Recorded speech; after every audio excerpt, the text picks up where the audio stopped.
ইতিমধ্যে আমাৰ প্ৰাৰ্থী ঘোষণা কৰা হ'ল বিজেপি UPPL আৰু GSP ইয়াৰ লগতে AGPও আছে আমাৰ প্ৰাৰ্থী হিচাপে তামুলপুৰত জলেন দৈমাৰী আৰু গোসাইগাঁৱত জীৰণ বসুমতাৰী দুইজন কেণ্ডিডেট ঘোষণা কৰা হ'ল আৰু যিটো আছে ভৱানীপুৰত ফণী তালুকদাৰ তেখেতক বিজেপিৰ পৰা কেণ্ডিডেটছাৰ দিছে এই তিনিজন কেণ্ডিডেটক জিকাই নিয়াৰ কাৰণে আমি সকলো দল ইতিমধ্যে প্ৰস্তুত হৈছোঁ আৰু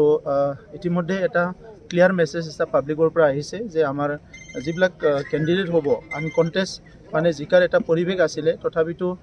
কিছুমান দলবিলাকে বিৰোধী দলবিলাকে কেণ্ডিডেটছাৰ দিব কিন্তু সেইটো একো চিন্তা কৰিব লগা নাই কাৰণ অসমত এতিয়া যিটো পৰিৱেশ চলি আছে ডক্টৰ হিমন্ত বিশ্ব শৰ্মা ডাঙৰীয়াই অসমৰ মুখ্যমন্ত্ৰী হোৱাৰ পিছত এই পৰিৱেশটো ৰাইজে সদায় ৰাখাটো বিচাৰিছে আমাক উন্নয়ন লাগে আমাক শান্তি লাগে আমাক নিৰাপত্তা লাগে আৰু সেইটোকে বিটিআৰ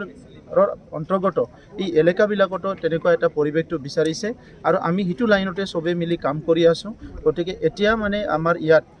কোনো অপজিশ্যন দলৰ কোনোবা কেণ্ডিডেট আহি জিকি যাব তেনেকুৱা কোনো পৰিৱেশ নাই ইলেকশ্যনত 10জনে নমিনেশ্যন দিব পাৰে কিন্তু যিটো মানে আমাৰ NDAৰ যিটো কেণ্ডিডেট হ'ব সেই কেণ্ডিডেটে জয়যুক্ত হ'ব ইমানুৱেল মুছাৰে নিৰ্দলীয়ভাৱে প্ৰতিদ্বন্দ্বিতা কৰিম বুলি প্ৰচাৰ চলাইছে কৰিব পাৰে তাততো আৰু সুবিধা নাই ইমানুৱেল ডাঙৰীয়া নহয় আৰু হয়তো 10জন ওলাব পাৰে আগতো তামুলপুৰ কনষ্টিটুৱেঞ্চিত এজন কেণ্ডিডেট হোৱা নাই যোৱাবাৰ লেহবৰৰ ডাঙৰীয়াই জিকি গ'ল কিন্তু তেখেতৰ লগতে আৰু বহুত কেণ্ডিডেট আছিলে চ' তেখেতসকলে খেলিব কোনোবা 5,000 পাব 2,000 3,000 ভোট পাব কিন্তু আমাৰ এইবাৰ কেণ্ডিডেটজনে 1 লাখতকৈ বেছি ভোট লৈ পেলাই বিজয় হ'ব প্ৰত্যাহ্বানৰ সন্মুখীন হ'ব নেকি একো প্ৰত্যাহ্বানৰ সন্মুখীন নাই শেহতীয়াভাৱে BPF আৰু বিজেপিৰ মাজত মিত্ৰতা হোৱা বুলি সংবাদ মাধ্যমত ওলাইছে মই এতিয়া আপোনালোকে দেখিবলৈ পাব অসমৰ আমাৰ ৰাজ্যিক বিজেপিৰ সভাপতি ভৱেশ কলিতা ডাঙৰীয়া স্পষ্টীকৰণ দিছে আৰু আমি ইতিমধ্যে আলোচনা কৰিছোঁ যে আমাৰ কেণ্ডিডেট ডিক্লাৰেশ্যন হৈ গৈছে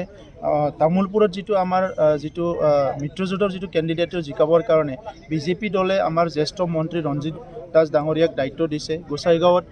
এজন মন্ত্ৰী অশোক সিংঘল ডাঙৰীয়াক দায়িত্ব দিছে পুৰা কাম চলি আছে ষ্টেৰিং কমিটি হৈ গ'ল তাত আৰু তেনেকুৱা একো পৰিৱেশ নাই আজি হাগ্ৰামা মহিলাৰী ডাঙৰীয়াই যিটো কথা কৈছে এই কথাৰ কোনো ভিত্তি নাই তেখেতে হয় মুখ্যমন্ত্ৰী ডাঙৰীয়াক তেখেতে লগ কৰিব বিচাৰিছে লগ কৰিছে মুখ্যমন্ত্ৰী ডাঙৰীয়া সকলোকো লগ কৰিব কাৰণ আজি ৰাজ্যখন তেখেতে শান্তিৰে চলাব বিচাৰিছে আৰু তেখেতে ৰাজনৈতিক ভেদাভেদ বা সামাজিক ভেদাভেদটো কোনো ইয়াত ৰাখিব বিচৰা নাই এইটো এটা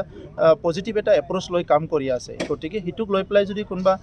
ৰাজনীতি মাৰ্কেটিং কৰে ইয়াততো আমাৰ একো ক'ব লগা নাই আৰু যিখিনি কথা মানে আজি হাগ্ৰামা মহিলাৰী ডাঙৰীয়াই কৈছে আপুনি তাক দেখি পেলাই গম পাব তেখেতে খুব ফ্ৰাষ্ট্ৰেশ্যনৰ কথাখিনি কৈ আছে এতিয়া তেখেতসকলৰ কাৰণে ছাৰ্ভাইভেলৰ এটা প্ৰশ্ন আহিছে কাৰণ 17 বছৰে ৰাইজক ঠগালে কোনো এটা নতুন আঁচনি আনিব নোৱাৰিলে শান্তি স্থাপন কৰিব নোৱাৰিলে কোনো এটা ভাল কাম কৰিব নোৱাৰিলে আজি অস্ত্ৰ শস্ত্ৰ মুক্ত এটা বদলন হ'বলৈ গৈ আছে চোৰাং চিকাৰীৰ পৰা আদি কৰি কাঠ যিবিলাক চোৰাং কাঠ বেপাৰীৰ পৰা আদি কৰি চবে চাৰেণ্ডাৰ কৰিছে আপোনালোকে দেখিবলৈ পাইছে তো এইখিনি যিটো পৰিৱেশ আহিছে ইয়াত আৰু তেনেকুৱা একো মানে যিটো শক্তিবিলাকে ইয়াত ছাৰ্ভাইভ হ'ব নোৱাৰিব আৰু সেইকাৰণে এইবিলাক আবুল তাবুল লুকি আছে এইটো মানে হাগ্ৰামা মহিলাৰ কথাটো এটা নুফুটা বন্দুকৰ নিচিনা হৈ গৈছে